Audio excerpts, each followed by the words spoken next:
duas mulheres muito potentes aqui para bater um papo conosco a respeito de um tema que eu acho incandescente, porque falar de poesia é sempre mágico, é sempre luminoso. Eu queria agradecer imensamente ao Unicentro, à Prefeitura de Irati, na Secretaria de Cultura, pela divulgação, ao Sebo Centenário, que a cada encontro estrela fornece livros para os nossos participantes e eles recebem esses livros pelos correios, o que eu acho um luxo. A MM Seguradora, que já há muitos anos patrocina a publicação de um livro a partir dessas conversas, dessas palestras. Então, Estrela, já fica o convite aqui para você, a partir do que vai surgir hoje nesse bate-papo, um texto falando do Paulo Leminski. Ao Ariel, que está aqui conosco, que faz a transmissão do Google Meet para o YouTube, e assim a gente tem o privilégio de ter essas conversas gravadas, né? A todos os nossos alunos, os nossos estagiários, a todos os inscritos nesse projeto que já tem 13 anos, e que este ano conta com um tema que eu acho importantíssimo, a literatura paranaense. E para isso eu tenho o privilégio de ter a curadoria junto com a Marg e com a professora Nícia, que está em trânsito, talvez entre ainda hoje para conversar, colocar mais lenha nessa fogueira maravilhosa. E hoje o tema é um tema que nos comove, Estrela, que nos causa, assim, uma alegria imensa, que é falar do Paulo Leminski, tendo você conosco para bater esse papo. Então, eu vou chamar a professora Marg para fazer a apresentação da Estrela Leminski, e, na sequência, a Estrela vai bater um papo conosco a respeito desse poeta necessário e urgente, que será tema de um dos encontros literários mais importantes desse país, que é a Flip, no ano em que o Paulo Leminski completaria 81 anos, né? E no final, eu já vou adiantar a Estrela, que eu tenho uma pergunta para ela, a partir de uma matéria lindíssima que saiu na revista do SESC, é a revista E, de julho de 2025, que tem como título Paulo Leminski, Os Múltiplos Caminhos Percorridos pelo Poeta Marginal. Recomendo a todo mundo que está em São Paulo, porque essa revista do SESC é sempre um primor, mas a matéria está muito bonita, com muitas fotos e com relatos realmente muito comoventes, sobretudo da Estrela. E no final eu quero ler um excerto de uma fala da Estrela para ela comentar conosco. Então, nada mais dizendo, porque eu acho que as mulheres sempre têm coisas poéticas, lindas, mágicas, incandescentes para falar para a gente. Eu passo a palavra, então, para a Marg, que vai apresentar essa figura linda que está aqui conosco hoje nos Sábados Literários. Marg, é com você. Obrigada, professor Edson, pelo convite mais uma vez para a curadoria que me permitiu reencontrar a Estrela, propor o convite e ela generosamente encontrar tempo nessa agenda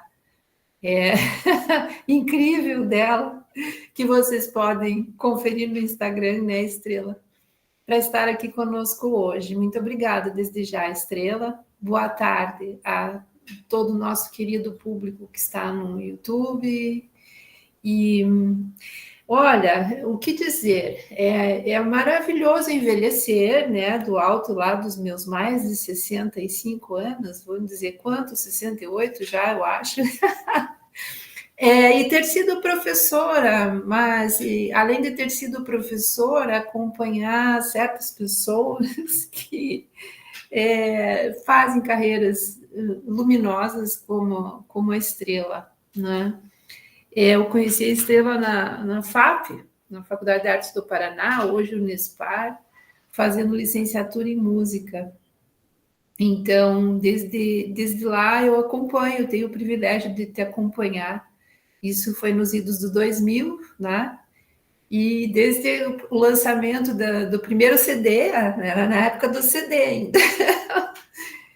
E agora também o mais novo livro dela, nossa querida poeta, né?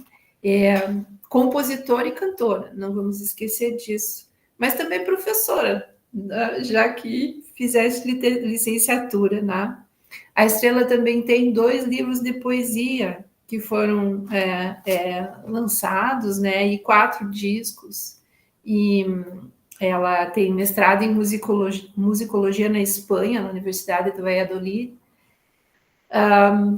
Então, Estrela, você é muito especial aqui no Sábados Literários sobre o Paraná, nesse evento que fica registrado, gravado no YouTube, também como não apenas como uma fruta, uma das frutas que não cai longe das árvores maravilhosas da Alice Ruiz, do Paulo Leminski, Estrela Ruiz Leminski, mas que construiu o seu próprio universo, né?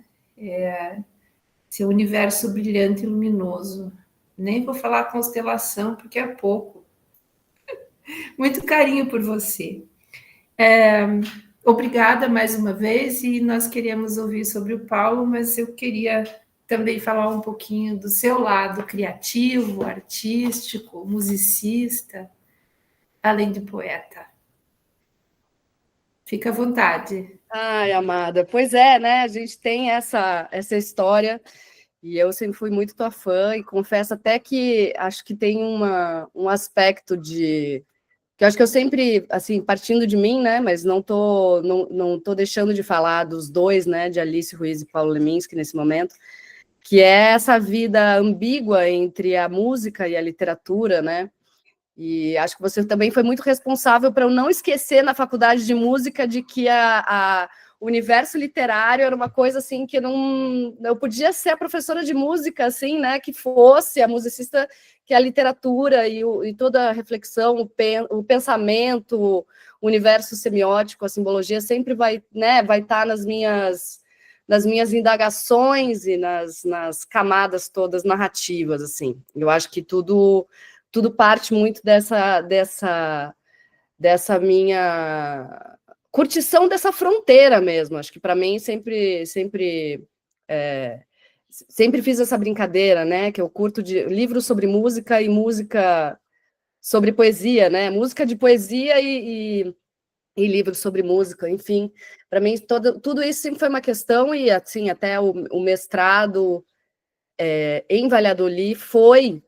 E na UFPR foram exatamente sobre essas questões, né? Sobre os universos dessa fronteira maravilhosa da literatura e da música sempre, assim, né? Eu acho que tem isso muito interessante. Eu fiquei pensando, inclusive, falei, vamos transformar isso num bate-papo hoje, acho que até porque também estou bastante mexida, acho que assim, né? Mexida desde o ano passado, meu pai faria 80 anos, então foi um ano muito, muito intenso, intenso em muitos sentidos, assim. Eu acho que tem uma camada que eu acho que as pessoas devem pressupor de emoção, que acontece, obviamente, não dá para não pensar, né, de como que seria um senhorzinho de 80 anos com a cabeça dele, né?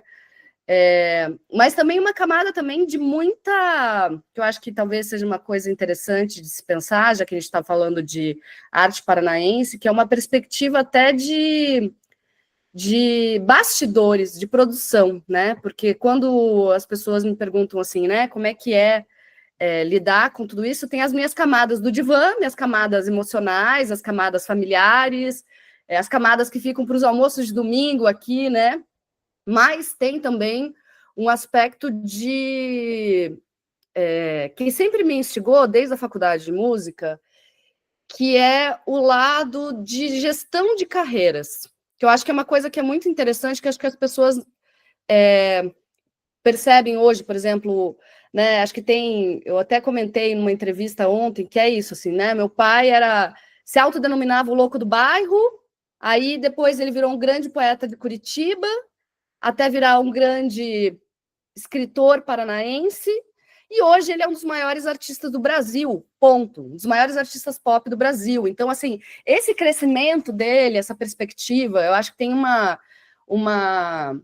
são camadas que, claro, assim, minha vida sempre foi cheia de música maravilhosa, uma biblioteca incrível, eu até brinco que o contraponto da escola em relação à minha casa era que a biblioteca que eu tinha em casa era muito mais legal que a do colégio, e isso foi realmente determinante para eu seguir na literatura, mas eu também acompanhava o pensamento tanto do meu pai quanto da minha mãe na perspectiva de condução da carreira. Então, até o fato de eu ter falado de música independente, também no mestrado e nas coisas que eu faço, e do ponto de vista da literatura, parte disso, porque os primeiros livros do meu pai e da minha mãe foram feitos naquele modo da poesia marginal, livros independentes. Então, eu fui percebendo o debate deles, de construção da carreira deles, enquanto eles também, além de serem escritores e compositores, bancavam os boletos com publicidade.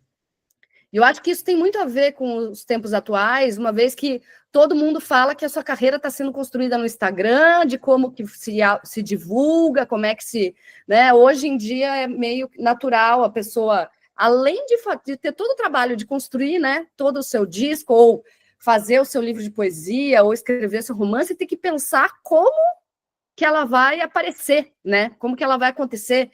Isso é muito interessante, porque isso é uma coisa que nunca nos largou, né?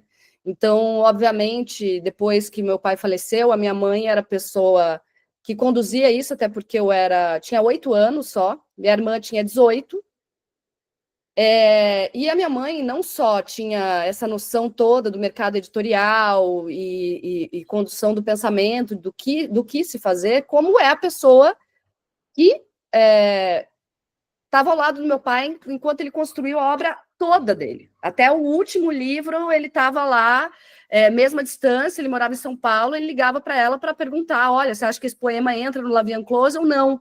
Então, assim, tudo foi construído ali, ela era a principal interlocutora dele, né? E em vida, vice-versa. Minha mãe depois meu pai morreu com 44, né? Minha mãe vai fazer 80, é o dobro de vida, né? São duas vidas, né? Assim, então, depois disso, minha mãe teve muita outra condução para também se dedicar exclusivamente à carreira dela, até por isso que ela também não é uma pessoa que fica falando muito, né, sobre o meu pai, dando entrevista, ela fica focada na carreira dela nesse sentido. E com isso também aconteceu porque a gente foi entrando dentro desse processo, né? Eu acho que também acho que tem muitos artistas que depois que falecem acabam ficando, as famílias acabam, às vezes um filho é dentista, o outro é contador, o outro... Então fica uma coisa assim, o esquisitão da minha família que é escritor, sabe, assim, e que fica ali o interesse do público leva a carreira da pessoa. Acho que é diferente, porque, de fato, não foi exatamente só o interesse do público que conduziu a gente na gestão dessa obra, e sim o tempo todo pensar o que deve ser feito. Eu acho que isso se deve muito ao fato de eu ter ficado mergulhada nessa tentativa de entendimento do que é ser um artista independente, tanto na música quanto na literatura, quanto o fato da minha irmã ser jornalista. Então, eu acho que tem um aspecto muito complementar, assim, a minha irmã, eu sou a caótica, minha irmã é organizada, então tem toda uma coisa de cuidado do acervo, gestão da obra, organização de exposições, na hora de falar, nas falas oficiais dos eventos, a minha irmã, ela é perfeita, maravilhosa. Eu sou péssima em relação a tudo isso, né? A minha questão é muito mais, acho que a academia, e isso foi uma coisa que eu acordei com essa sensação para falar aqui, que é muito interessante, que eu acho que ninguém deve imaginar uma coisa dessa, que o fato de eu ser uma pessoa que fez 2 mestrados, maluca, né? Uma especialização e 2 mestrados, me torna a ovelha negra da família, porque tanto minha mãe quanto meu pai não concluíram nenhuma faculdade. E eu lembro da minha mãe dizendo, filha, mas você vai ficar com a cabeça muito quadrada. Eu falava, mãe, olha a minha cabeça, não se preocupe, eu estou mais subvertendo a academia do que o inverso. Mas foi muito interessante, porque eu acho que, de alguma forma, me trouxe um outro tipo de aproximação do meu pai, que é, além do universo afetivo, além de enxergar ele como essa grande usina infinita de criatividade, uma perspectiva de pesquisadora. E isso a universidade me deu, o método, né, que eu acho que, de alguma forma, minha mãe nessa fala, talvez ela não tenha... acho que ela não tenha nem essa noção, o quanto tanto minha mãe quanto meu pai, tem um pensamento metodológico, né, o método de pensamento, a construção do pensamento, de ambos é extremamente acadêmica, só que ambos dentro dessa perspectiva completamente autodidata, de pessoas que sempre foram obcecadas por estudar. Minha mãe estuda até hoje, minha mãe está estudando japonês, né? Minha mãe, assim, eu nunca vi minha mãe estar sem estudar nada, e meu pai era essa pessoa também, que ele estava sempre fazendo uma organização do pensamento, e ambos professores, né? Minha mãe foi a primeira pessoa a criar uma oficina de Haikai no Brasil, e meu pai deu aula em cursinho vestibular, né? E que isso também foi muito importante. O fato dele... A gente sabe, né? Que quando a gente dá aula, de alguma forma, a gente aprende muito, né? Por mais que a gente tenha uma sistematização do pensamento ali, um plano de aula, tem muita coisa que a gente solidifica do nosso próprio conhecimento através disso, né? E eu acho que eu dava aula de música para criança, então tem toda uma coisa de metodologias, depois na universidade fui dar aula de metodologias do ensino da música, mas dentro da pesquisa acadêmica que eu fui enxergando, quando fui estudar musicologia, e que a musicologia vai falar de uma perspectiva historiográfica, foi muito importante para eu entender da perspectiva do meu pai o que era imprescindível, o que precisava ser construído, o que de fato traz essa base, né? E faz esse equilíbrio maravilhoso de trazer à tona toda a subversão e a transgressão dele, mas trazer também... até porque hoje a gente vive esses tempos de internet, a gente fica ali com fragmentos, com haikais, com, né, um perfil de, ele era muito doidão, e não sei o quê, mas tinha uma construção estrutural que uma pessoa não faria sua obra-prima como primeiro livro, como Catatal, que mescla 16 línguas, neologismos, e foi elogiado pelos irmãos Campos, e tem pessoas...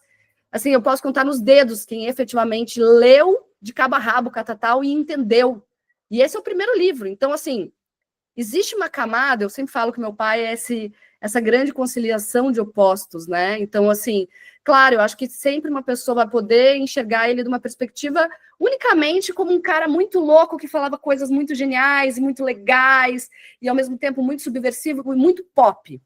Mas existia uma camada que de você pegar linguistas estudando a vida inteira e destrinchando camadas e camadas e camadas, não só, isso que é muito interessante, não só dos poemas, do Catatal, dessas obras de fôlego, né, assim, essa literatura cheia de referências, como também é muito interessante que quando se aprofunda nessa construção, nessa obra dele, nessas camadas, começa a se enxergar outras camadas mais profundas nessa poesia dita fácil, que de fácil não tem nada. E meu pai mesmo, assim, até brincava falava dessa coisa. Ele tinha um texto incrível dos ensaios ensaios críticos, que era o boom da poesia fácil, que é muito isso, assim, era quase como se ele já tivesse observando como que seriam os seus discípulos, né, e os diluidores, né, como é que seriam as pessoas que iam olhar aquilo e entender, achar que aquilo era uma grande fórmula, né. Se você perguntar agora para o ChatGPT, fala, ChatGPT, escreva um livro baseado na poesia já fiz essa brincadeira. E é ótimo, porque, assim, tem várias tem vários trocadilhos, rimas até interessantes, ideias até interessantes, mas é completamente raso, não tem todas essas camadas de tudo que ele construiu. E é muito interessante que, assim, tudo começou porque eu comecei falando da gestão, né, dessa obra, assim. E eu acho que tem uma coisa muito legal, que é o fato de eu ser uma pessoa que tenho todo esse lado do divã, mas que, ao mesmo tempo, eu posso dizer hoje, com 44 anos, que eu sou uma pessoa que pesquisa o Paulo Leminski há mais de 30, de alguma forma ou outra, porque ou eu estou aqui mergulhada nos arquivos, olhando como é que é do original para o que foi para o livro, efetivamente, o que ele realmente quis publicar, o que ele não quis publicar. Começou assim, até entrar nesse universo de estar sempre em contato de pessoas, inclusive, que pesquisaram essa obra. Essa inclusive, foi um tema de um mestrado, de uma pesquisadora do ponto de vista do acervo, porque era para a gente um desafio muito grande, assim, de ter muitos pesquisadores de todas as áreas que vocês imaginarem, gente, de geografia, a biblioteconomia, todas as áreas já quiseram pesquisar. Então, como é que a gente pega um acervo que, assim, a gente tem os originais aqui, né, pensando que isso é um fato super importante para a gente falar aqui numa live, que meu pai sentou na frente do computador uma vez e não conheceu a internet. Então, os objetos que a gente tem, cada folhinha de papel, cada guardanapo rasurado, cada agendinha telefônica, que às vezes tem um neologismo marcado, é um tesouro de museu mesmo, assim, né, de acervo, assim. Então, como é que a gente pega? Eu quero pesquisar isso. Primeiro que não há catalogação ainda desse material, porque é infinito, ainda mais que ele tem esses cruzamentos. No mesmo caderno tem uma coisa que é do Catatal, outro que é um conto, outro que é um poema, e outro que é uma declaração de amor extremamente íntima, ou uma DR que ele estava tendo com a minha mãe, alguma... Então, assim, como é que a gente pega esse caderno e põe aqui? Não, esse vai ser aqui. Então, assim, tem muitas coisas que tem essas camadas, e a gente sempre ficou, não, vamos trazer esse acervo para disponibilização. Então, existe a digitalização disso, para poder disponibilizar, e etc, etc. E isso acaba sendo uma fonte quase que infinita, assim, né? Tem causos, assim, desse acervo. Por exemplo, um livro de contos, que vai sair agora pela Todavia, que já saiu pela DBA, que é uma editora menor de São Paulo, que teve várias questões, e que foi um livro que acabou não se destacando muito, mas que é muito interessante. Primeiro porque meu pai foi uma pessoa que quando ele começou a construir a carreira dele, ele já via o Dalton Trevisan como um cara mais velho, estabelecido, e Curitiba era a capital dos contos. E a forma dele defender a poesia foi, inclusive, ele, a minha mãe, o meu tio e um bando de poetas fizeram uma passeata contra o conto. Tem foto disso, é maravilhoso, porque era só concurso de conto e tudo era o Dalton, e ele tinha uma mania, inclusive, de falar mal do Dalton. E um dia minha mãe falou, poxa, você elogia o Dalton em casa, tem os livros do Dalton, e daí por que você foi lá na mesa do bar e falar mal? Ele falou, fofa, porque na publicidade a gente tem que bater na marca líder. Né? Então ele tinha uma coisa que era um contraponto, assim, do tipo, não, para ele existir, ele sabia que ele tinha que fazer esse contraponto com o Dalton, que era quase de poesia versus conto. E então o Gozo Fabuloso já é interessantíssimo, porque era essa confissão dele cometendo contos, né? Porque ele era uma pessoa que escrevia todos os dias. Então ele mesmo juntou esses contos. Só que o que acontece? Acho que foi a Brasiliense, ele enviou isso para uma editora na época, que era isso, né? Estamos falando de papéis, ou seja, a versão final, existia uma versão final disso, a gente tinha os contos de forma esparsa dentro do acervo, mas a organização disso existia e tinha sido enviado para uma editora, e a gente nunca tinha entendido por que a editora não publicava. E um dia a editora falou, olha, a gente perdeu esse original. E a gente lamentou e falou, bom, é isso, um dia a gente tenta catar as coisas aqui e tenta lembrar o que ele... Aquela coisa, né? A gente, como é que você vai lá e decide que a pessoa vai levar aquela versão, às vezes tem 3 versões, né? do conto, não, essa que vai ser, como é que vai ser. Enquanto a gente estava nesse processo, a editora estava indo jogar fora suas pilhas de jornal, encontraram uns papéis sulfites, e era o Gozo Fabuloso. Então, o Gozo Fabuloso foi resgatado quase indo para o lixo, foi publicado, mas ficou meio de lado, né? E quando foi resgatado, virou livro, enfim, e não, até então não tinha tido esse boom, e agora em agosto vai sair pela Todavia, né? Essa pérola rara, né, dentro da obra dele, enfim.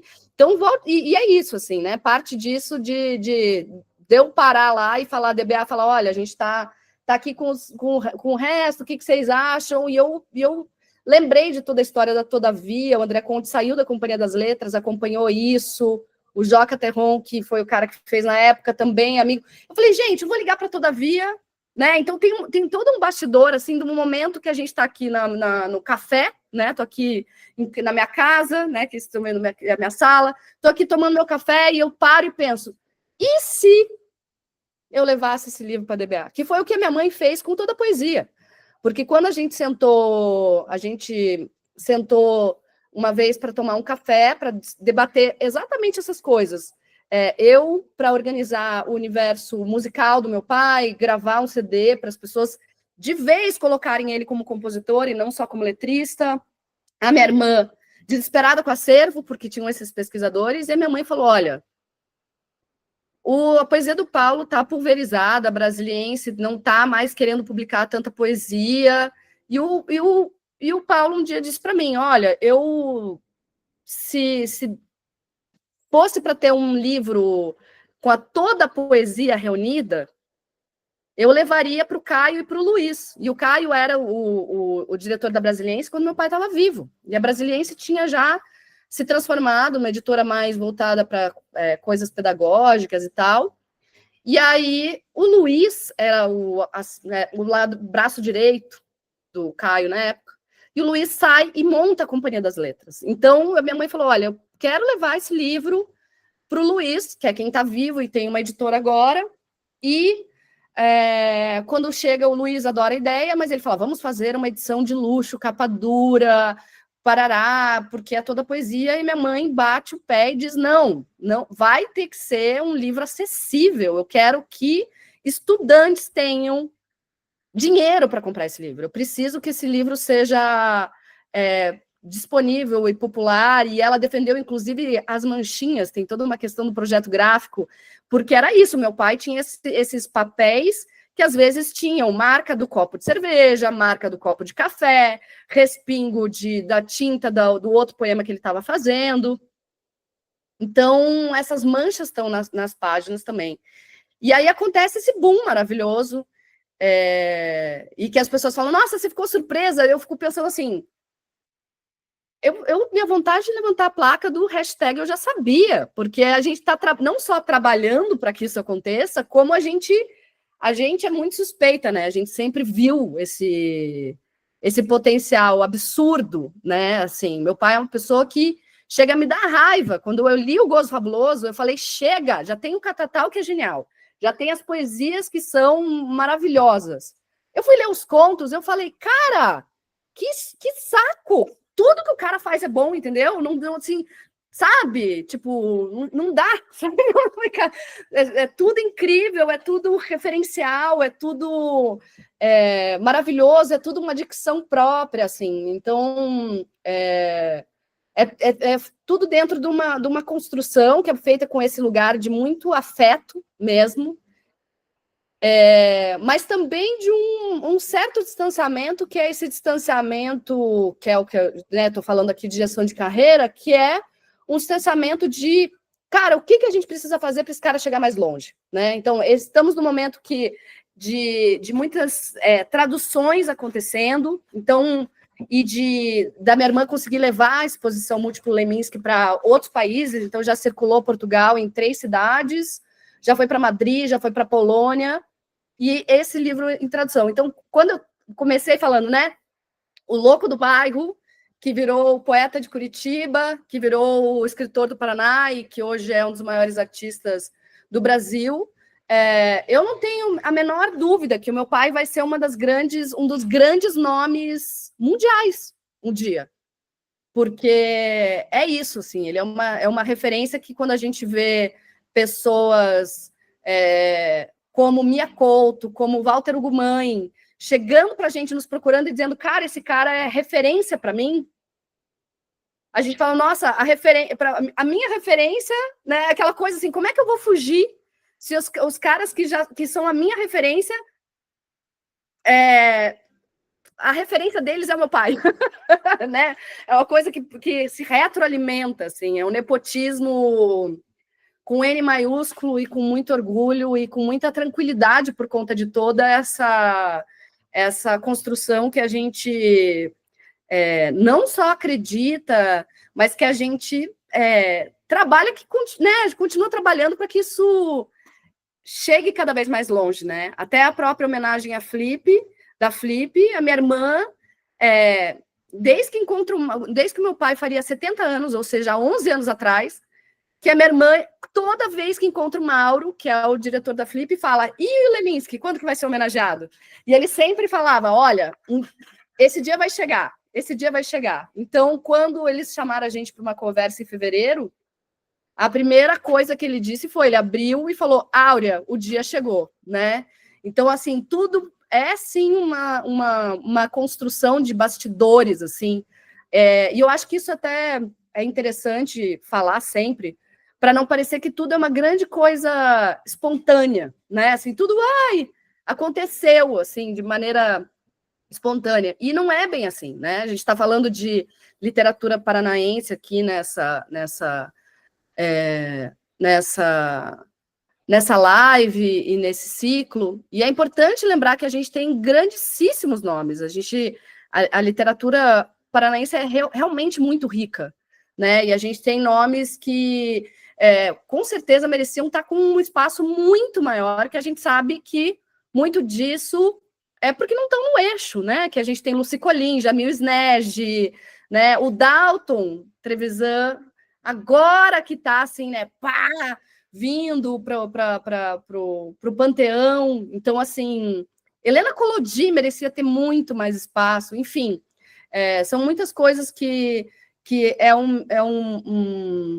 a gente não pode nunca confundir. Acho que tudo isso, assim, para resumir, assim, é isso. A gente não pode resumir a qualidade da obra com a repercussão que ela tem, né? Tanto é que a gente tem muitos escritores, inclusive, que foram reconhecidos depois da morte, outros que foram, assim, muito póstumamente, porque alguém foi lá e redescobriu a obra e se debruçou.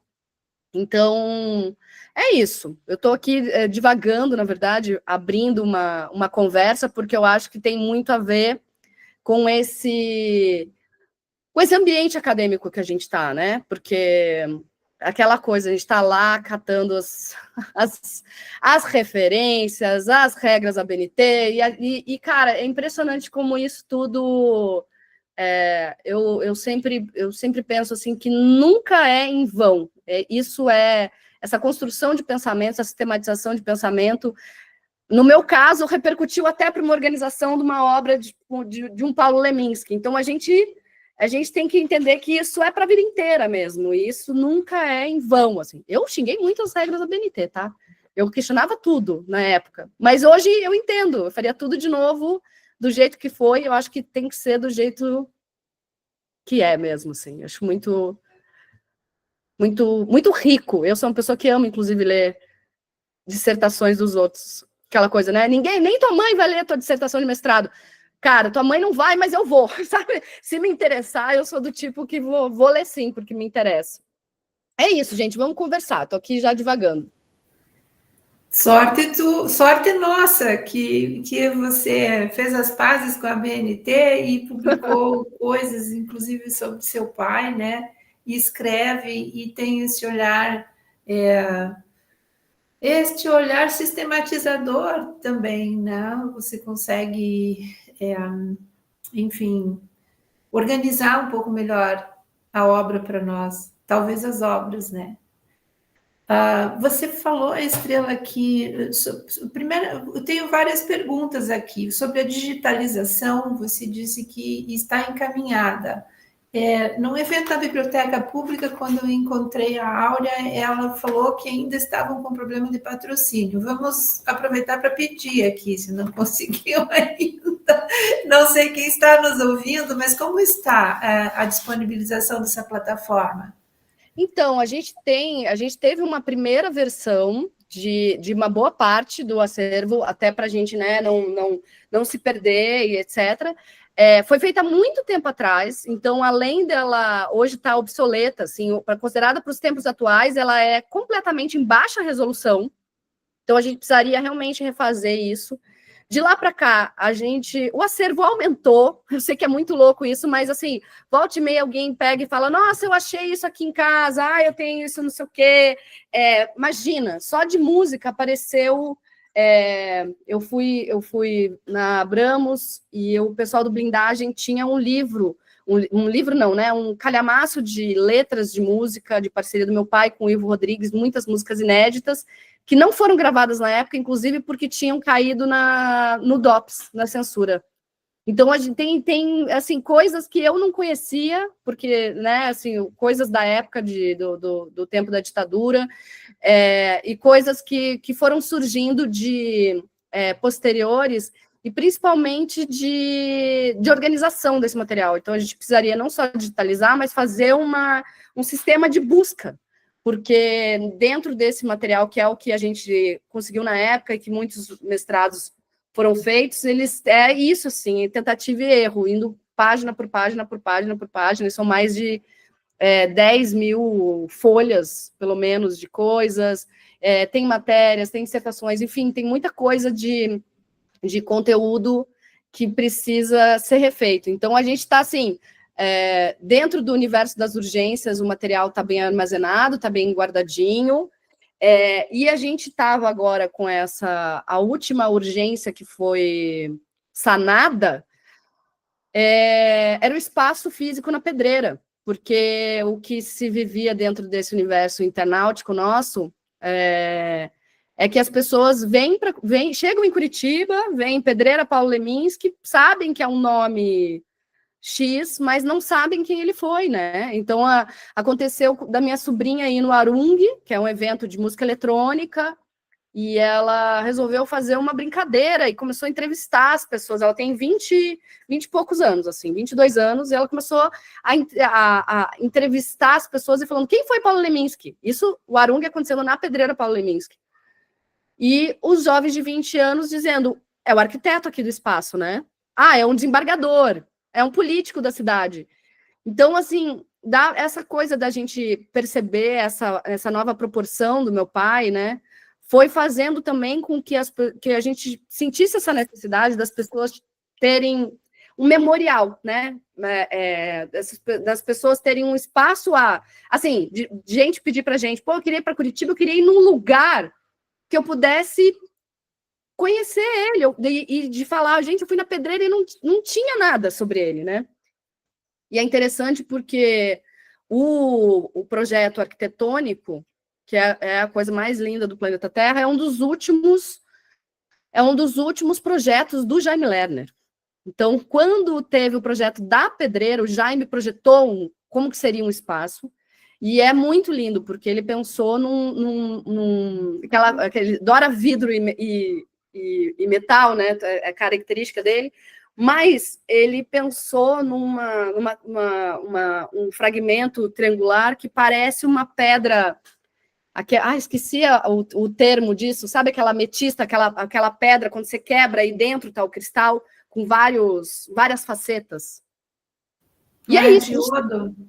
Geodo, exatamente. É um geodo dentro de uma pedreira, né? Então, assim, é muito bonito, porque é o universo ali da pedra preciosa, né? Escavada na pedra, enfim.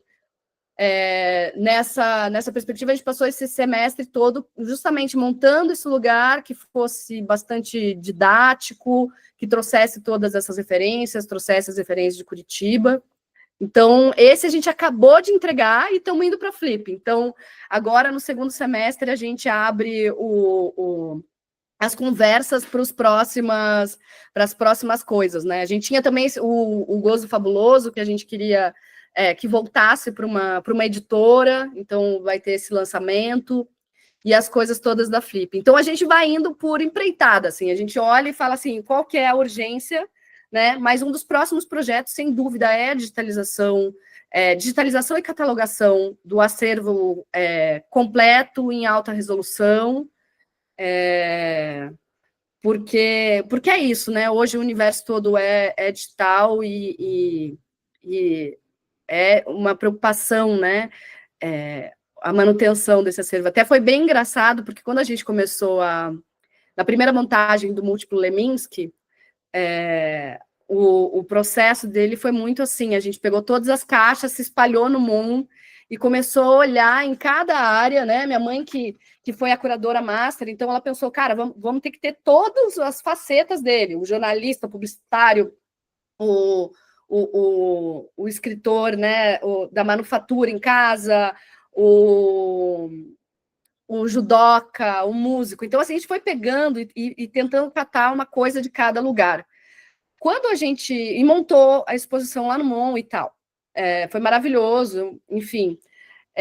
Quando a gente começou a circular e a gente chegou no Ecomuseu de Itaipu, a primeira coisa que o pessoal do museu olhou para a gente e falou: por que vocês estão pegando esse material sem luva? Falei, mas esse é um material que está na minha casa? Não, mas eu tinha levado. Não, eu resolvi pegar objetos para decorar uma estante que tinha lá.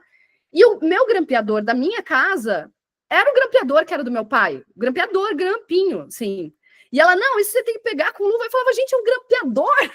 Tipo assim, é o grampeador que eu usava na minha casa até ontem. E o grampo também é toda uma questão. A gente foi tendo que aprender. É muito engraçado isso, inclusive, que dentro dessa perspectiva a gente acaba tendo que aprender coisas que a gente não imagina. Assim. Por exemplo, eu hoje sou a pessoa que faço a gestão do Instagram do meu pai. Quando não tem algum projeto que tem alguém das redes sociais para nos auxiliar, eu estou lá postando poema, etc. Então, a gente começa a ter que se virar nos 30, quando a gente vê, a gente é designer, né, rede social do não sei o quê, precisa fazer release, a gente vai fazendo uma coisa meio autoprodução mesmo, assim, né, de todas as coisas. Mas isso foi muito engraçado, porque era isso, a gente chegou lá e eles, não, mas esse grampo enferruja, então tem que trocar tudo por um papel, e a gente começou a virar especialista em museu, e o que usa para traça não vir, e qual é o tipo de papel para embrulhar os livros e não oxidar, porque daí é isso, a gente guarda e armazena, e depois fica exposto num lugar, e qual é a condição de armazenamento. É isso, assim, uma coisa que é completamente banal, de repente vira uma coisa com condições de armazenamento, tipo assim, pressão, temperatura e índice de oxidação. Você fala assim, meu Deus do céu, eu só queria pegar lá e mostrar para o pessoal falou, que bonito. Não, tem todo um sistema por trás disso, assim, e que, claro, assim, o acervo entra nessa perspectiva de que a gente quer deixar isso cada vez mais de maneira mais perfeitamente, né, condicionada e tipo isso, assim, os livros, por exemplo, os cadernos, essas coisas, eles estão ali com um papelzinho vegetal, né, separando uma coisa da outra, mas não tem outra, né, uma elaboração de um grande armário com um grande ar-condicionado. Não, é assim, um desumidificador, as caixinhas ali, né, o mínimo para que a gente tenha certeza que vai ficar tudo tranquilo, não vai oxidar, que a temperatura está maravilhosa. Mas é isso, a gente aos poucos quer, inclusive, deixar isso cada vez mais profissional, porque, querendo ou não, é um material que está há 35 anos condicionado e que precisa durar eternamente. Então, a gente precisa realmente digitalizar isso e manter o mais fidedigno possível. Obrigada. Caminhando para a parte mais literária mesmo, né, ou de processo criativo, você disse que havia as coisas que ele quis publicar e as que ele não quis. Você pode falar um pouquinho mais sobre isso? Super. Tem, inclusive, pessoas que falam para a gente, poxa, mas eu já ouvi dizer que tem coisa inédita. Mais que isso, assim, teve livros que, por exemplo, o primeiro livro de poesia dele, Eu Não Fosse Isso e Era Menos, que ele foi feito de maneira completamente, como se diz, artesanal mesmo, os amigos que tinham essa agência de fotografia e publicidade Fotolito, que foram ajudando ele a construir esse material para o livro que ele fez na sequência, que foi uma junção do Não Fosse Isso, Era Outro. Não Fosse Isso, Era Outro, ótimo. Não Fosse Isso, Era Menos e o Poloneses. Na hora que ele foi fazer o Caprichos Elásticos, que daí tinham outros, ele mesmo retirou alguns poemas do Não Fosse Isso, Era Menos. E ele tinha... É muito doido, né? Uma pessoa que, se alguém aqui tiver curiosidade de jogar lá, Escritório do Paulo Leminski, era uma coisa assim, tinha montanhas de livro, era um caos, mas era um caos que ele se entendia completamente, assim, para ele aquilo ali era extremamente organizado do jeito dele, e ele tinha uma sistematização do que ele queria ser publicado. Então, uma parte dos poemas, ele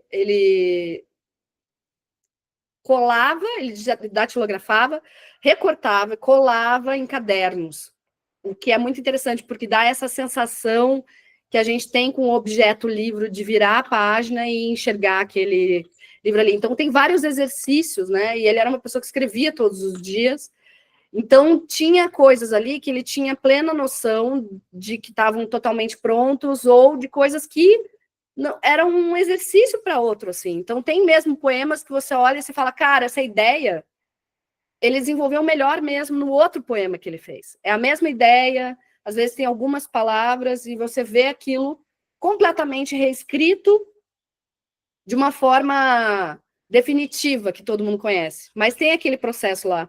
Então, assim, essa parte desses inéditos, desses processos, vão estar dentro desse material digital, né, desse acervo digital. Mas, enquanto obra, a gente respeita muito o que ele efetivamente queria fazer e da forma que ele queria fazer. Então, ele tem um dos livros que ele deixou pré-organizado, chama O Ex-Estranho, já tinha esse nome, ele que deu, era uma pasta que ele falava, olha, esse aqui eu preciso ainda finalizar, e quem finalizou esse livro foi a minha mãe e a minha irmã, porque eram as pessoas, inclusive, eu não quis participar na época, gente, estava no meio da adolescência também, né, tendo meu espaço de ter a minha revolta, eu falei, cara, não estou pronta, não quero opinar, saí fora disso, estava muito no universo de querer, não, meu negócio é música, nessa época eu estava assim, não, meu negócio é música, eu quero estudar bateria, e as duas que terminaram de selecionar e pensar quais eram os poemas que já estavam mais prontos e o que fazia mais sentido ali, até pelas rasuras dele, né? E tem um livro que é completamente inédito, porque ele ficou fragmentado, que chama Minha Classe Gosta, Logo é uma Bosta, que é uma novela. E esse livro é um que a gente, inclusive, na última conversa aqui, não, é maravilhoso, porque é uma grande DR entre o slogan e o private joke. E o slogan ele é completamente esquerdo e o private joke ele é um cara de direita. E aí é toda uma questão, na verdade, que meu pai está falando de publicidade, ele está falando de política, né? Ele tem um dos cadernos, inclusive, que ele tem desses recortes de pensamento, é um livro chamado Política, né? Que é um políticos no termo em grego, assim, políticos, e falando de toda a reflexão dele, como uma pessoa estudiosa de história e uma pessoa profundamente engajada com a arte, sabe? Como um pensamento a política no sentido também de mais do que, não é uma política partidária, mas é uma política no sentido de polis mesmo, pensando do pensamento do pensamento sobre a coletividade, né? e as relações de poder, que sempre para meu pai também sempre foram muito interessantes, assim, muito... E isso aparece na minha classe gosta, logo é uma bosta. Então, esse é um que, inclusive, se tudo der certo, a gente ainda consegue reunir aqui dentro do acervo e das coisas que já foram publicadas, de trechos dessa obra, vão estar por aí também. Me fez lembrar um texto dele que eu devo ter lido nos idos de 80, publicado num jornalzinho de Santa Catarina, da Ilha do Desterro, em que, olha, um texto deve ser uma lauda assim, de papel, de A4 hoje. Ele fala sobre a ditadura do dinheiro. Maravilhoso. Você já viu isso? Tem isso em mente? Esse eu tenho que ver. Uma coisa que é outra que seria muito interessante são todos os artigos, ensaios e coisas de jornal são fantásticas, é maravilhoso. Eu tenho muita coisa aqui em jornal e muita coisa eu pesquisei na hemeroteca digital, sabe? Tem o acervo da Biblioteca Nacional, que você consegue acessar muita coisa. Esse eu não lembro de ter visto, eu quero. Deve haver muita coisa por aí. Me parece que ele era generoso no sentido de, escreve para o nosso jornal que está começando, não é? E ele fazia isso. É mais ou menos por aí? Super, super, super. Ele era muito... Não, tem até umas lendas de agência de publicidade que era isso, assim, que ele era um cara completamente fora da coisa de rotina, ele não gostava de chegar cedo, ele não chegava no horário, era um caos, mas ao mesmo tempo ele era o cara que estava ali, estava tendo uma reunião do briefing do cliente, e as pessoas, ele do lado, ali na máquina de escrever, ouvindo e digitando. E aí tem essa lenda em Curitiba que eu não duvido nada, que é isso, terminou a mesa de briefing, o dono da agência de publicidade chegou e falou, Paulo, preciso de passar o briefing. Ele falou, não precisa, está aqui a campanha. Ele puxou e estava pronto, assim, estava o slogan. Então, ele tinha essa coisa muito de... uma coisa que eu acho que faz parte dele também é a disciplina das artes marciais. Então, ele se afiava, ele tinha um exercício de pensamento tão afiado que, às vezes, ele tinha essa capacidade mesmo. Então, por exemplo, alguém chegasse e falasse, eu queria muito que você escrevesse. Para ele, não era uma labuta a longo prazo, era assim, cara, eu estou com esse pensamento me martelando agora, ele sentava, desenvolvia, escrevia e enviava. Então, ele tinha essa capacidade de, dentro do caos dele, de ser muito generoso mesmo, assim. Ele tinha esse aspecto de sempre tá de olho em todo... Ele tinha essa admiração por todo mundo que estava batalhando pela cultura, sabe? Uhum. Bom, eu tenho mais uma consideração, posso, Edson? Aproveitar, né? Você falou da literatura cheia de referências e dita fácil, né? Fala um pouco sobre essas camadas, talvez com algum exemplo. Não estamos falando aqui, é óbvio, de intenção de autor, mas de camadas, né? de sentido. Uma vez mexidas, elas abrem para tantas interpretações. Uhum. Por exemplo, isso até me remeteu a uma coisa que eu falei, né? Que eu faço o Instagram do meu pai. E aí, esse último poema que eu postei dele, nossa, deu muito compartilhamento, que é acordei bemol, tudo estava sustenido, sol fazia, só não fazia sentido. E é muito engraçado que teve um dos comentários, eu nunca entendi por que ele não terminou, fazia sol, só não fazia sentido, para rimar bemol com sol. E aí eu fiquei pensando nisso, eu falei, nossa, mas...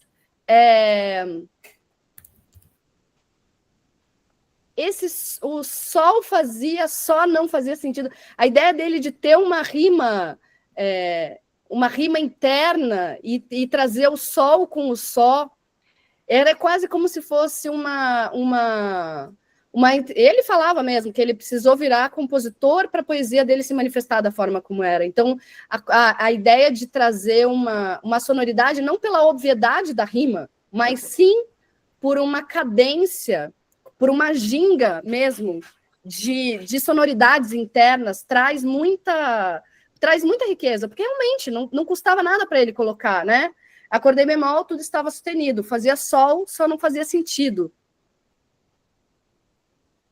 Por um lado que não alteraria, deixaria a rima ali, mas é um óbvio que, ao mesmo tempo, fazia sol é muito diferente. Sol fazia.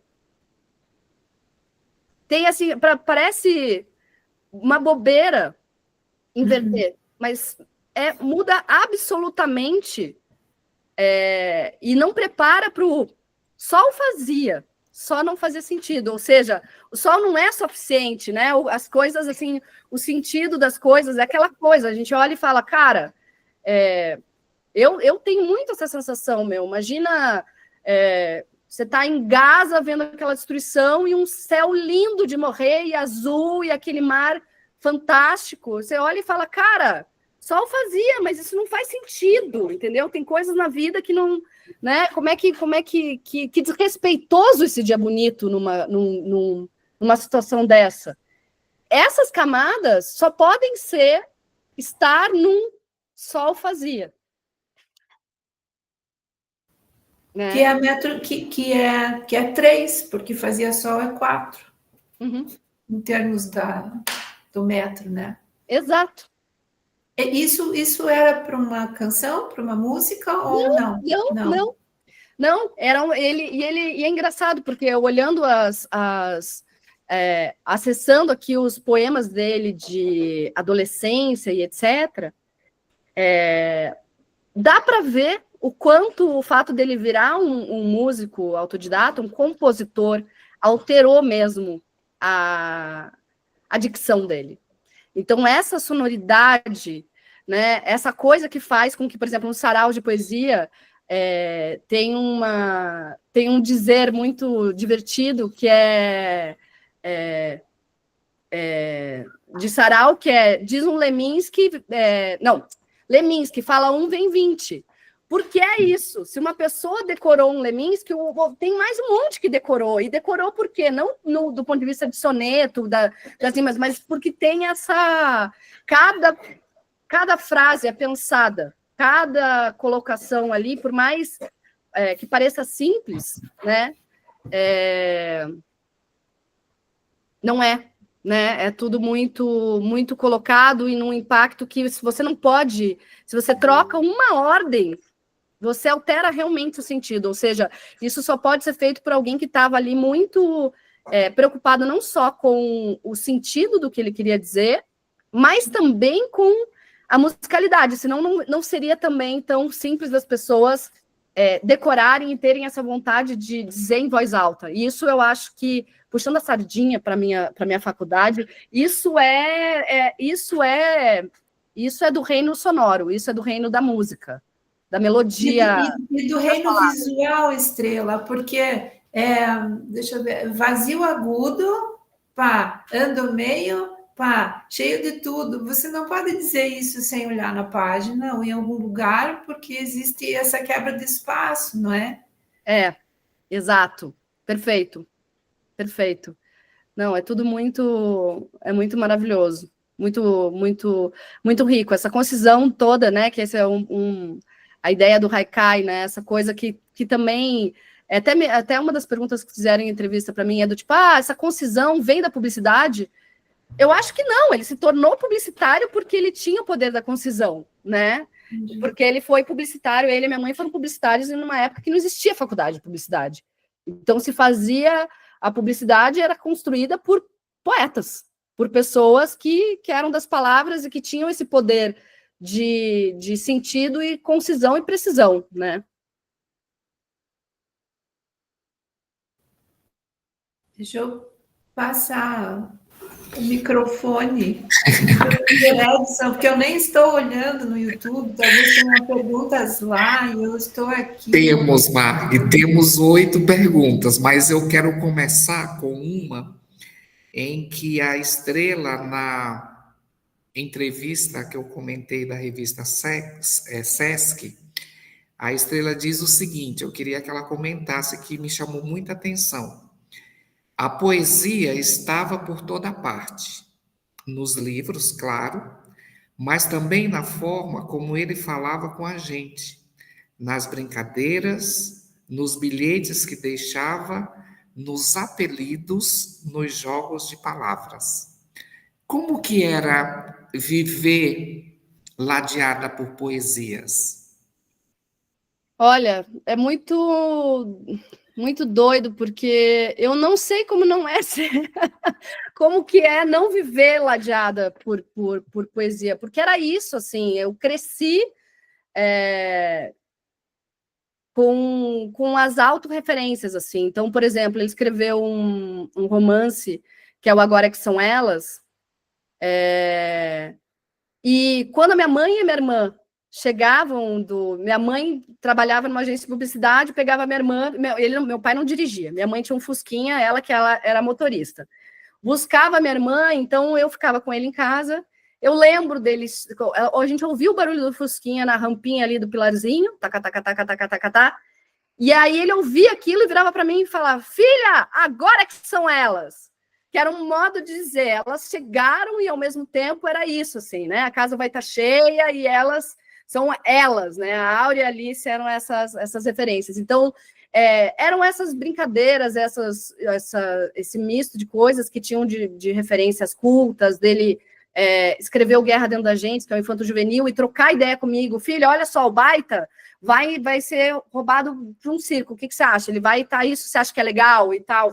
E pedir opinião, e ao mesmo tempo passar pela casa cantando eu mato, quem roubou minha cueca para fazer pano de prato? Tipo, e era uma, assim, para mim era uma grande... Todas as referências, a literatura, todas as coisas, era assim, era claramente uma grande diversão. Era claramente entretenimento e gostosura, né? Então, aquilo ali, para mim, não era uma coisa... Claro, o momento da labuta ali, que eu ouvi o tec-tec da máquina de escrever, era assim, eles falavam, agora não que eu estou no meio de uma ideia. Então, a gente sabia que era, sei lá o que era a ideia. A ideia podia ser um poema, podia ser um freelancer de publicidade seríssimo, podia ser um artigo de jornal que tinha prazo, e não era para ser interrompido. Mas o entorno disso era o tempo todo estimulante, até porque não tinha como ter essa diferenciação, porque era pai e mãe poetas. Então, os dois interlocutores, um do outro, a conversa sobre os novos rumos da poesia marginal estavam no meio da lista de mercado. Estavam no meio do debate da DR, do quem vai ficar com as crianças, porque o Caetano vai vir fazer show e alguém precisa ficar com as crianças, eu ou você, 2 ou 1. No meio dessa discussão, a gente via muito, assim, era o tempo todo esse debate sobre arte, sobre música, sobre cultura, era uma coisa que acontecia o tempo todo. E até o fato de... Né, o livro que a Marg maravilhosa mostrou, que é o Quando a Inocência Morreu, que é um romance que eu reconstruo uma memória dos meus 4 avós que eu não conheci, não tinham esses avós como rede de apoio para cuidar das crianças. Então, muitas vezes era isso, e da gente simplesmente ter que ir junto. Então, assim, o que eu já dormi na mesa nas cadeiras juntadas do Bar Palácio, porque era pós-show, pós-palestra, pós-oficina, pós alguma coisa, que no final das contas era isso, olha, criança tem horário para dormir. Ninguém disse onde. Então, assim, traz a criança, dormiu no colo, leva embora, e vai para coisa, e volta para casa, e era isso, então, era isso, às vezes a gente estava no meio de uma discussão acaloradíssima entre meu pai e o Ali Salomão, porque os dois falavam alto, gritavam e queriam ganhar discussão e coisa, e eu olhava e falava, meu Deus, eles estão brigando. Eu falava, não. Minha mãe, não. E quando ele com a Ali é sempre assim, não é briga, não precisa levar a sério, sabe? Então, assim, era muito... isso tudo era muito... fazia parte... E isso continuou, porque quando meu pai faleceu, e a minha irmã já estava trabalhando, já adolescente, etc., minha mãe ia das oficinas de Haikai, eu ia com a minha mãe, eu viajava com a minha mãe. Minha mãe não tinha com quem me deixar. Então, eu ia e, no caso da minha mãe, eu, assim, sou filha e aluna. Então, aos poucos, a coisa foi se tornando... essa coisa que não se separa, isso perpetuou do ponto de vista artístico e isso continua hoje. Então, assim,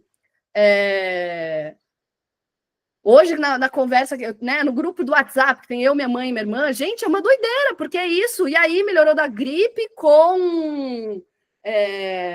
vocês viram a carta do Boris Schneiderman, que eu não sei quem descobriu, com... sabe, tudo, continua tudo misturado. Então, no meio de umas vezes de uma coisa completamente cotidiana, vem outra com um resgate histórico, aí a outra daí vem com uma emoção, não sei o quê, isso, e a outra vem com uma... eu vou fazer um bate-papo com o Gregório do Vivier, então tá bom, então beleza, não sei o que lá, então tem que preparar, e o que a gente acha, o tal projeto, o que a gente faz? Então, assim, essa coisa de estar misturado é muito... Acho que isso se permanece, assim, isso permanece, porque uma coisa vem... Acho que vem, como tudo vem, a parte do afeto, né? Isso tudo continua misturado. E eu acho que, assim...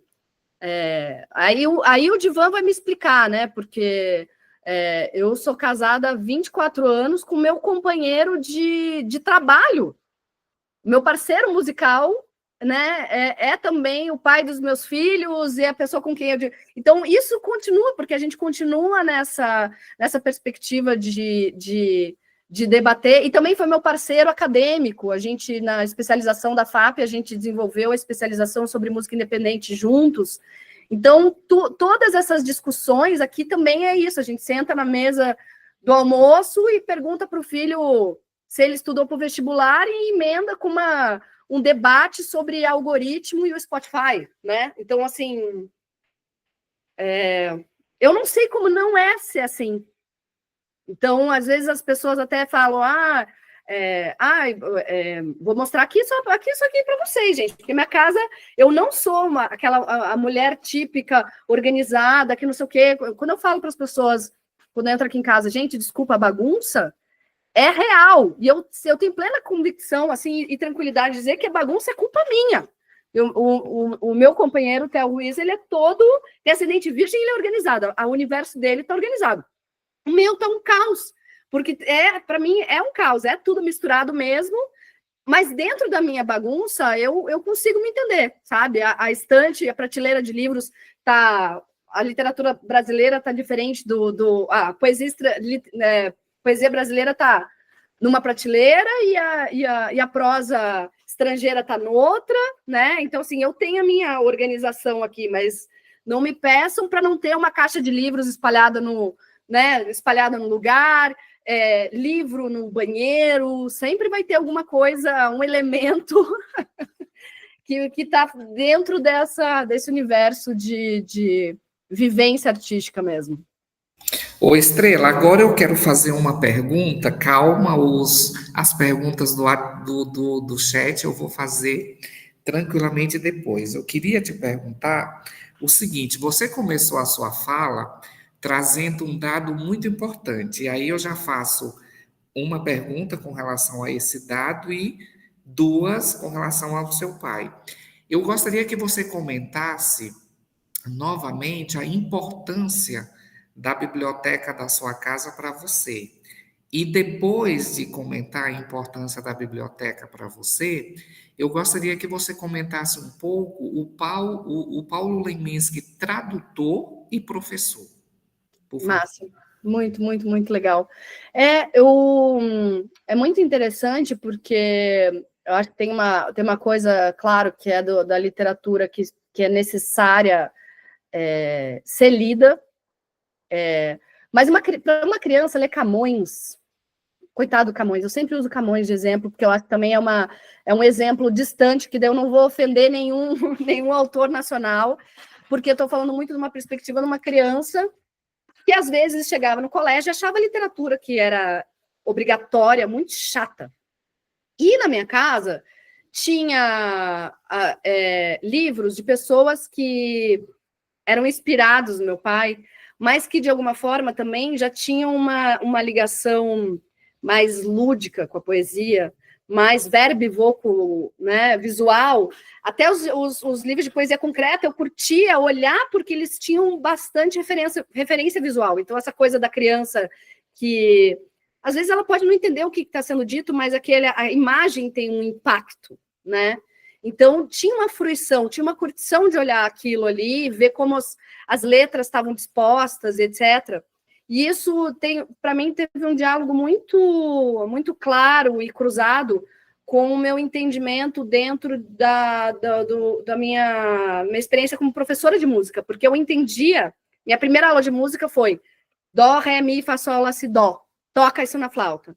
E eu achava um barato a música, e eu fui entendendo que eu tenho um orgulho de ter muitos ex-alunos que até hoje falam, meu Deus, a Estrela foi a melhor professora de música que eu tive, porque o meu objetivo enquanto professora de música sempre foi fazer as crianças curtirem tocar, curtirem o instrumento. Então, se você chega e já bota regra, já bota definições de certo e errado nos instrumentos, na música, no que está sendo executado, você torna aquilo a coisa mais chata do planeta Terra, né? A minha primeira nota na aula de música foi 0, porque eu tocava todas as músicas, mas com a direita na frente da flauta e a esquerda. Eu tive que reaprender a tocar o instrumento para poder tirar nota. Não nota musical, né? Nota no boletim. A nota musical eu tirava. Então, assim, isso tem muito a ver com o meu entendimento também de que uma coisa é o que se diz que você tem que aprender e a outra é a paixão por aquilo. Então, dentro da minha casa, do mesmo jeito que eu falei, né, da coisa da curtição pela literatura, eu tinha referências e livros que eram fantásticos. Hoje se fala, por exemplo, de o livro de arte, né, um projeto artístico, esse objeto, livro. Eu nunca vou esquecer, tinha um dos livros que era de galera que era fã dos meus pais, era um livro que era uma caixa de madeira. E para você ler cada poema, você tinha compartimentos, e em cada compartimento você tinha alguma coisa que o poema estava ali. Então, era um vidrinho que você tinha que abrir o vidrinho, e dentro era um papel enrolado, como se fosse de mensagem na garrafa. O outro era um pedaço de tecido. O outro era uma pedra que estava gravado o poema ali, e o poema tinha a ver com pedra. Aquilo, para mim, revolucionou a minha forma de como eu via literatura. Então, para eu poder entender depois a importância e a estrutura e a linha temporal de cada um dos escritores depois, isso foi feito com uma coisa com o tempo, mas a minha paixão pela literatura já estava resolvida, né? Não só pela obra dos meus pais, que eu, inclusive, fui resistente, porque são geniais, então tudo que eu li, eu falava, ai, cara, eu não quero, como eu não li tudo da Clarice Lispector, eu não quero ler tudo de Alice Ruiz e Paulo Leminski, porque eu tenho a minha própria obra, eu tenho a minha própria dicção, eu preciso alimentar, né? Mas eu fui entendendo também que tudo era uma grande retroalimentação, porque o meu pai e a minha mãe também eram muito fãs de Clarice Lispector e de Otávio Paz, ou seja, as coisas que eu ia curtindo, indo atrás, Ezra Pound, Camus, as coisas que eu gostava muito, no final das contas, eram as coisas, eram a fonte deles também, né? Então eu falei, bom, eu vou encontrar o meu caminho de uma outra forma, e eu acho que essa ideia da visualidade dentro do que eu faço, tanto que até no meu romance tem isso, isso é uma coisa que é muito forte, até porque eu sou a pessoa que, quando eu fui construir a minha obra, na música eu consumia com videoclipe, e a literatura já estava sendo feita em blog, então, de alguma forma, eu já estava recebendo isso tudo de uma maneira extremamente visual. Então, eu resolvi incorporar isso dentro do meu entendimento de literatura. Isso tudo porque eu estava falando de biblioteca. Paulo Leminski, tradutor. Gente, é muito, muito uma curiosidade que as pessoas pensam assim, né? Ai, nossa, como confundem fama com bens materiais, né? A gente sempre morou em casas alugadas, a gente não tinha grana, muito da obra do meu pai foi construída baseada com a minha mãe pagando os boletos com publicidade. Então, ele deixou uma obra, não deixou uma construção, nada, nenhum bem financeiro, não deixou carro, não sabia dirigir, não deixou nada.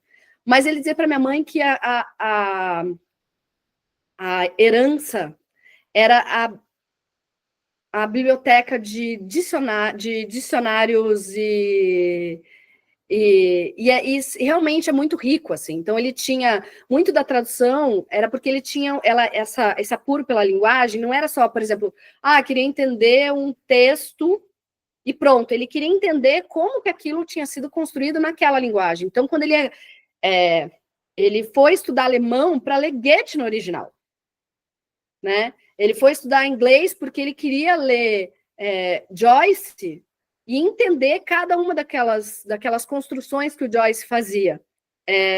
Foi estudar japonês para entender o que os haikaístas, qual é a escolha do haikaísta, por que ele escolheu, tem sei lá quantas palavras para neve em japonês. Então, por que ele escolheu a neve leve, não a neve gelada, né? Então, assim, esse entendimento de linguagem foi fazendo com que ele pudesse ter esse apuro e esses dicionários. Então, muitas vezes ele pegava versões daquele livro, uma tradução do inglês, ele estava traduzindo, sei lá, do italiano para o português, então ele pegava uma tradução, pegava o italiano e pegava uma versão em inglês, que o inglês era uma língua que ele dominava completamente, e isso também teve muito a ver com o fato de que na época do meu pai, da minha mãe, tinha latim no colégio. Então, assim, a partir do latim, meu pai já desmembrou para o italiano, para o francês, né, para o espanhol,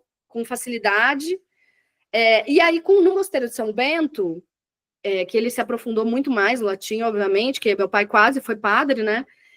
Ele foi estudar o grego, ele foi estudar outras línguas que originaram, né, nas etimologias, originaram muitas das línguas que a gente tem hoje, assim. Então, ele foi estudando e desmembrando. Quanto mais ele aprendia uma língua, mais ele ia desmembrando para outras, assim. Ele falava que ele sabia 8 línguas, mas não é que ele saía falando 8 línguas, mas ele conseguia ler essas 8 línguas. Então, ele ia traduzindo isso. Um dos livros que ele traduziu, inclusive, é um livro de poesia egípcia. Então, ele tinha essa coisa de pensar mesmo, fazer essa transcriação ali, essa tradução, né, de uma linguagem para outra. E isso foi muito importante, inclusive, do meu ponto de vista estupidamente pessoal, porque, como eu disse, minha mãe, quando estava contratada na agência de publicidade e com todas as contas da casa asseguradas, eles tinham esse combinado, quando um estava trabalhando fixo, o outro ficava com as filhas, né? E aí, justamente nesse período, meu pai, que estava como freelancer de publicidade, recebeu uma demanda da Brasiliense de traduções de livros. Então, muitas das traduções que eu falei, essa coisa agora não, que eu estou no meio de uma ideia, era muito do que eu estava em casa e ele estava traduzindo enlouquecidamente esses livros. Não é à toa, se olhar os períodos ali, é bem entre 81 e 88, assim, que eram encomendas da Brasiliense, mas eram encomendas muito maravilhosas, porque eram encomendas do tipo, temos interesse em todos esses autores, escolha. Então, ele tinha essa liberdade maravilhosa de olhar uma obra e ele falava, não, essa aqui, vamos traduzir Giacomo Joyce é importante, vamos fazer. Não, agora Ferlinghetti é fundamental. Então, John Fante, esse aqui, Pergunte ao Pó, precisa. Então, ele ia dizendo quais eram as obras que precisavam, acabava conduzindo junto com a Brasiliense ali, o que precisava. E isso, né, ele, na juventude, ele pagava as contas em cursinho de vestibular, o que é muito curioso, porque ele não terminou nenhuma graduação, entrou na faculdade de letras, entrou no direito, largou, e um dos motivos que ele largou era porque tinha gente nas faculdades que expulsavam, ele falou, cara, você foi nosso professor, você sabe mais que eu, tchau, né, e ele já não tinha muito método, e era uma pessoa caótica, e a vida já estava assim, né, cobrando boleto, um monte de coisa, e a vida correu e ele não fez nenhuma faculdade. Mas isso tudo fez com que ele fosse um grandíssimo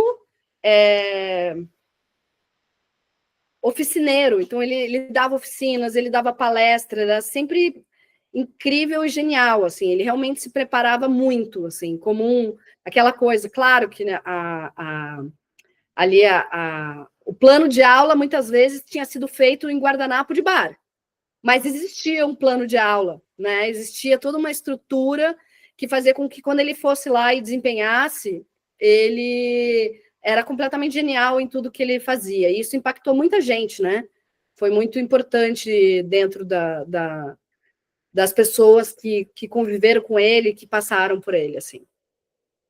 Maravilha. Agora, antes de entrar nas perguntas dos nossos queridos participantes, a última é: qual a importância do Paulo Leminski ser tema da Flip? Cara, eu acho isso fantástico em muitos níveis. Primeiro, porque é um destaque para a poesia, porque, claro, meu pai foi muitas coisas, foi romancista, foi compositor, mas a poesia. Meu pai virou best-seller, né? Ele bateu 50 tons de cinza com toda a poesia, e agora ele está na Flip como um poeta trazendo à frente disso. Desse lugar que é realmente uma calçada da fama, vamos dizer assim, é uma calçada da fama da literatura, de alguma forma, como uma coisa indiscutível, que é do tipo, tem valor ou não tem valor, tem importância ou não tem importância. Quando passa por um lugar desse, que principalmente acho que tem esse impacto dentro de todos os autores internacionais que passam pela Flip, e tem isso dele ser um cara de uma literatura pop. Isso é muito importante, porque eu acho que uma das coisas mais bonitas que eu acho que o meu pai não previu quando ele construiu a obra dele, e ele dizia, né, eu me preparei para ser o poeta mais importante da minha geração, que eu acho que ele não previu, é o fato dos jovens começarem a gostar de poesia através da obra dele. Eu já ouvi isso de muitas e muitas e muitas pessoas, inclusive pessoas que hoje são poetas, diziam, cara, eu nem gostava de poesia, e eu comecei a gostar de poesia através da obra dele. Então, eu acho que, assim, em tempos que a gente está vivendo, assim, né, muito distópicos, eu diria, assim, até do ponto de vista de inteligência artificial e massacre, genocídio televisionado e coisas muito surreais, você ter um resgate da poesia, ter um resgate da literatura, ter os jovens se reaproximando da leitura, fundante, é fundamental, assim. Então, eu efetivamente fico muito, muito feliz, assim, dele estar, inclusive, num lugar atingindo esse outro patamar, sabe? E com certeza mostra que esse interesse pela obra dele só cresce, né? Não para nunca e só cresce, e cada geração que vem vai reler, vai transformar essa leitura na nova literatura que vem a seguir. Isso é fantástico.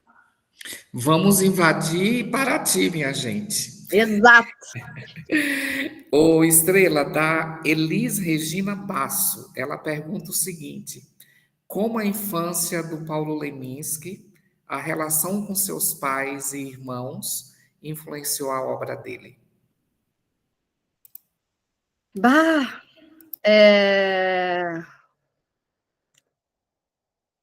Eu acho que eu até, assim, quase estou devolvendo, porque eu fico pensando que qualquer pessoa que faz arte... meu pai, inclusive, tem uma fala dele no Ervilha da Fantasia, que é maravilhosa, né? O cara tem 17... lê há 17 anos, João Cabral de Melo Neto. Ele falou assim, com 17 anos todo mundo é poeta. Eu quero ver ser poeta aos 30, aos 40, aos 50, né? Se o cara fala, eu leio Drummond, eu leio João Cabral, eu leio há 20 anos, esse cara é poeta. E eu acho que tudo isso parte de um lugar que é a criança que sobreviveu. Então, a pergunta do que impactou essa infância, meu pai era criança que queria estudar e que queria sossego, que era pedir meu tio Pedro, ele era muito do balacobaco, ele era muito revolts, ele era muito inquieto, um ariano inquieto, então ele pedia para ser colocado em cima do armário para poder estudar. Ele foi, inclusive, pediu para ir para o Mosteiro de São Bento muito para poder estudar tudo que ele tinha vontade. Então, essa infância, essa juventude não só deram uma estrutura, como fizeram esse crianção da linguagem é a criança, né, Paulo Leminski do início, assim. Eu acho que é justamente a gente não destruir essa criança, né? Tem a música da Ilha, que é maravilhosa, que é todo mundo nasce artista, depois vem a repressão, né? Então, assim, é meio isso, assim, né? O artista é a criança que sobreviveu. Muito lindo. A Caroline Baroni pergunta para você o seguinte: em que momentos você sente as dores e as delícias de ser filha do Paulo Leminski, figura pública? O tempo todo, né? Isso acontece o tempo todo. Eu acho que uma coisa que é um desafio para mim é justamente os dois pesos. Eu vou falar as delícias, todo mundo pode imaginar. É muito gostoso, é um orgulho. Tem um lado assim que é o pai herói, é o pai herói que se mantém para o resto da vida, né? Essa é a minha criança que perpetua. Meu pai e minha mãe são heróis que eu não consigo desmistificar eles enquanto heróis numa parcela, porque eu tenho a mesma admiração. As pessoas falam, cara, eu sou muito fã dos teus pais. Eu falo, eu também, né? Essa é a delícia de poder dizer isso de boca cheia, eu sou muito fã deles, né? Mas claro que tem, a partir do momento que eu também produzo música, também produzo arte, sempre tem um aspecto que é muito cruel dentro dessa perspectiva de que não se vê o contexto, que quando eu piso na bola, digamos assim, sei lá, faço um disco que não é tão legal, o comentário, eu tô falando um comentário cruel de um professor de redação na época do meu cursinho de vestibular. Você, apesar de ser filha dos teus pais, você não escreve bem. Então, o ônus é todo meu. Tipo, eu deveria, com 18 anos, já ser genial, digamos assim, né? Então, assim, é um ônus, assim, que teve esse peso quando eu lá fiz meu vestibular. E aí, quando eu vou lá e escrevo um livro de poesia, faço uma coisa que as pessoas falam, pô, bacana isso, as pessoas falam, mas também filha de quem é, ou consigo uma coisa, um prêmio, um negócio, mas também é filha, ou seja, é como se eu sempre fosse o bônus nunca pode ser meu. O ônus é sempre meu. O bônus nunca é. O bônus é meu pai e minha mãe. O ônus é exclusivamente meu. Então é quase como se eu tivesse essa é uma dor no sentido de que é algo que eu sei que isso caminha comigo. O erro, o que me traz, o meu caminho da minha individualidade é o meu erro, né? Digamos assim, o erro ele é exclusivo e individual e personalíssimo. Todos os acertos são os acertos compartilhados.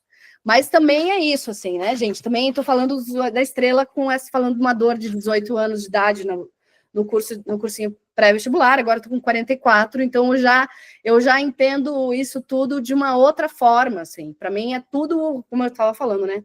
Tudo faz parte, né? Tudo caminha junto. Então eu sei que sem essas referências eu não seria quem eu sou, da mesma forma que alguém que leia a obra dos meus pais desde sempre e continue lendo e continue mergulhando, também vai ser tão malditamente influenciada quanto eu, né? Então, eu também compartilho isso também é uma delícia, porque as pessoas que têm essa dificuldade de descolamento por serem fãs e por pesquisarem, eu sinto uma irmandade por parte de literatura, né?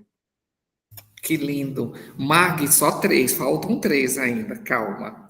Ainda da Caroline Baroni, ela pergunta: quando você era criança, antes do falecimento do seu pai, você sentia a importância da literatura para os seus pais ou só percebeu isso na vida adulta? para mim tudo era literatura. Eu não tinha nem como criança fazia parte. Na minha cabeça, todas as casas eram desse jeito. Todas as casas eram desse jeito. Aí eu fui descobrindo que não era assim depois. Então, eu não tenho. Para mim, tudo era literatura. Para mim, a literatura sempre foi a coisa mais importante do planeta Terra.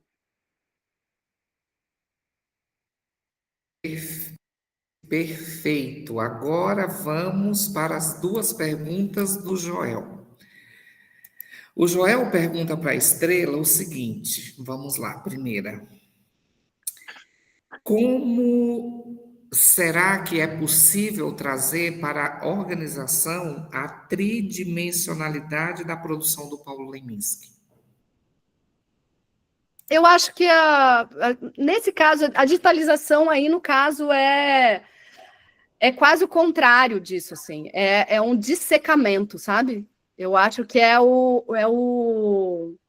botar ele dentro de uma preservação e de uma acessibilidade, né, um acesso para que as pessoas que acessem esse material consigam acessar toda a tridimensionalidade, sabe? Eu acho que até é um processo inverso, assim. Eu acho que a tridimensionalidade está na obra, mas o acervo ele precisa ser catalogado e desenvolvido um método e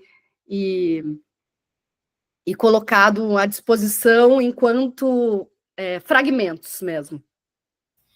E ainda do Joel, que pensa e vive o teatro. Em Curitiba, no último festival, vimos o Haikais, baseado na obra do Paulo Leminski. Como funciona a permissão para que artistas mantenham no teatro a produção do Paulo? Então, eu acho que se o Joel está se referindo ao Cabaré Haikai, Cabaré Haikai eu fiz parte da dramaturgia. Então, assim, tem muitas formas, né? Tem desde o Felipe Hirsch, que faz uma obra que tem muitos autores e, de repente, pede uma autorização para um trecho. Existe um órgão chamado SBAT, que é a Sociedade Brasileira de Autores de Teatro. Então, tem formas de porcentagem de direito autoral para acertar isso. Tem gente que faz trabalhos infantis. Então, depende muito se a pessoa desenvolve um texto, se a dramaturgia é completamente Paulo Leminski ou se ela é um fragmento de Paulo Leminski, né? Já aconteceu também de coisas muito curiosas, por exemplo, Lusco Fusco, que é uma obra de iluminadores sobre a luz no teatro, maravilhosa, feita... o Wagner Correia, que é o ator, que é um baita do iluminador, ela é baseada em Luzes, que é uma letra e música do meu pai, que o Arnaldo Antunes gravou. E é uma dramaturgia feita a partir desta música. Então, assim, depende muito de como cada obra é cada obra, sabe? No caso do Cabaré Haikai, foi uma iniciativa do Fornos, que me chamou para fazer parte da dramaturgia e de pensar como que a gente podia trazer, e eu trouxe essa ideia de que o que seria mais legal é as pessoas entrarem nessa profusão da cabeça dele, de muitas camadas. Então, por isso que tem no Cabaré Haikai tem música, tem ensaio, tem poesia, tem catatal, porque foi essa coisa assim, não, a gente precisa mostrar essa usina criativa que era a cabeça dele. Por isso é da Cabaré Haikai, são vários números, e cada número apresenta uma destreza, né? Por isso que é um cabaré. Era isso mesmo. E a última do Pablo, ele pergunta o seguinte: você enxerga o Paulo Leminski como um escritor que fala de temas complexos e intelectuais em uma linguagem popular? Qual seria a sua essência, em seu olhar?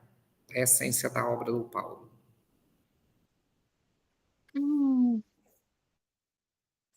Eu acho que a primeira pergunta, sim, eu acho que é exatamente Ai, não gosto dessa palavra dom, mas eu acho que tem essa destreza mesmo na obra dele. Mas eu acho que, assim, em essência, meu pai era uma pessoa muito inquieta. essa inquietude trouxe muitas camadas. Eu acho que quando ele fala de amor, quando ele fala de política, quando ele fala sobre diversas questões, ele sempre fala de uma maneira que as pessoas olham e falam, nossa, esse poema parece que ele fez para mim, né? Essa coisa da identificação, é como se a inquietude dele fosse tão bem fundamentada, que é como se ele traduzisse também a inquietude dentro de cada um de nós sobre cada uma das coisas, né? Sei lá, quando ele fala amor também... amor, então, também acaba, não que eu saiba, o que eu sei é que ele se transforma em matéria-prima, que a vida se encarrega de transformar em raiva ou em rima. Então, assim, aí, quando ele vai falar de amor, ele já fala de um ponto de vista de uma inquietude, de um lugar que é do tipo, beleza, o que fazer com isso, né? Que eu acho que é muito, muito bonito, assim, que reverbera em cada um dos leitores. Eu estou plenamente satisfeito, Marg. Estrela, eu gostaria de agradecer imensamente. Eu acho que foi uma tarde luminosa. E como presente para você e para sua família, eu gostaria de deixar uma frase de uma das nossas alunas, a Camila Alexandra, que escreveu no chat uma frase que eu acho luminosa. Comecei a gostar de poesia através de Paulo Leminski. É uma aluna de letras, recém-formada, e eu acho que isso é um alento. Então, muito obrigado por esse momento, por essa partilha. Eu passo agora para a Marg para fazer as considerações finais, depois passe para a Estrela, por favor, para ela fazer as considerações finais e a gente encerrar esse momento. Que eu acho assim magnífico ouvir você falando com tanta paixão e, sobretudo, a imagem que eu vou ficar para mim é dessa biblioteca. Maravilha. Dessa biblioteca que foi um farol, que foi uma vereda na vida da sua família. Muito obrigado, Marta. Obrigada. Não foi combinado, foi sinergia. Eu gostaria de encerrar, Estrela, lendo um trecho seu mesmo, do livro que eu recomendo a todos que estão conosco agora e que poderão assistir essa live no YouTube num outro momento, que é Quando a Inocência Morreu, lançado pela Estrela no passado, mas onde ela segue falando sobre o pai, sobre o Paulo Leminski. Lá na página 140, ela diz assim: só meu pai vem aqui ler, é uma coisa dele. Um monte de livro e ninguém mais lê. Eu fico aqui na biblioteca do meu pai. Aqui, às vezes, ele conversa um pouco comigo. Não muito, é mais companhia de leitura mesmo, sempre assim. E conversa. Quem está aí? Sou eu, pai. Aí ele volta a ler e ver as coisas da mesa dele. E ela pergunta: será que a pessoa, quando morre, queima a biblioteca dela junto? Ou se os livros vão para algum lugar e ninguém lê, elas são um cemitério de pensamentos? Se alguém vai ler o pensamento que sai do livro e vai para a cabeça dela, é o pensamento fantasma daquele livro? Meu pai às vezes lê coisas e fica triste. Poesia tem muitos pensamentos fantasma. Obrigada, Estrela, com muito carinho por você estar conosco hoje. Obrigada, gente. O nosso público. Obrigada mesmo. Foi muito gostoso. Você gostaria de só divulgar o festival ou algo que você queira divulgar? Claro, com certeza. Olha Por só, favor. eu estava aqui no dia 30 de agosto, a gente vai ter o Festival Paulo Leminski, comemorando o aniversário, que agora o Per Happiness Day, o dia do aniversário dele, dia 24 de agosto, é um dia permanente. Vai ser o dia que vai ser inaugurado, dia 24 de agosto vai ser inaugurada a estátua, e no dia 30 a gente vai fazer um grande evento, vai ter Jardim Macalé, vai ter Lenine, vai ter Leminski Canções com músicas inéditas. Eu estou gravando um disco, tem 25 músicas do Leminski Canções, se quiserem ouvir no Spotify. Tem as cifras de 110 composições do meu pai estão aí num songbook. E uma parte dessas inéditas, inclusive coisas que não estão no songbook, porque vieram da memória da minha mãe, vão estar nesse disco novo e vão estar nesse show novo também. Então, todo mundo convidado, vai ter Raíssa Fayet, vai ter coisas para crianças, quem puder estar no festival, cheguem lá. E, por favor, sigam o Instagram do pai, o @pauloleminski_oficial, que sempre a gente vai estar divulgando as coisas por lá. Ótimo. Tá bom? Eu queria pedir só mais uma coisa, Estrela. Termine falando alguma coisa do Paulo Leminski para nós, por favor. Um haikai, uma frase. Então, quando as pessoas perguntam, né, qual que é, eu tenho sempre o da vez. E o da vez, para mim, ainda mais pensando na Flip, pensando nisso tudo que a gente estava falando, dele estar nesse hall da fama, pelos caminhos que ando, um dia vai ser, só não sei quando.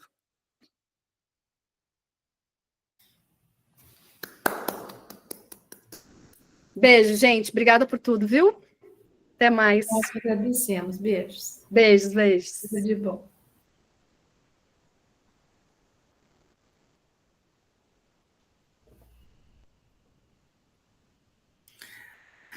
Ai, que coisa mais linda, Marg. Que lindo, que lindo. Adorável. Adorável, adorável.